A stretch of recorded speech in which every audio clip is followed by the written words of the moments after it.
ಸೋಮೇಗೌಡ ಕನಗನಹಳ್ಳಿ ದಯಮಾಡಿ ವೇದಿಕೆ ಮೇಲೆ ಬನ್ನಿ ಸರ್. ಹಾಗೆ MS ನಟರಾಜ ಸೋಮೇಗೌಡ ಮಾರ್ಗೌಂಡಹಳ್ಳಿ. ಹಾಗೆ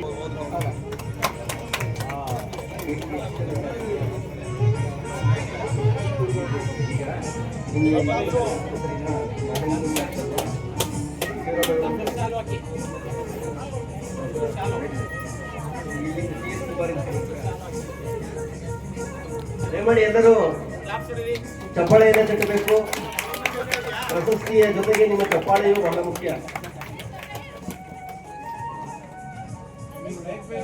ಇದು ಶಾಲಾಕ್ಬಿಡಿ. ರೈತರನ್ನ ಚಪ್ಪಾಳೆ ತಟ್ಟುವುದರ ಮುಖಾಂತರ ಹುರಿದುಂಬಿಸಿದ್ರೆ ಮುಂದೆ ಬರುವ ರೈತರು ಕೂಡ ಉನ್ನತ ರೀತಿಯಲ್ಲಿ ರೇಷ್ಮೆ ಬೆಳೆಯನ್ನ ಬೆಳೆಯಲಿಕ್ಕೆ ಸಹಾಯ ಆಗ್ತದೆ.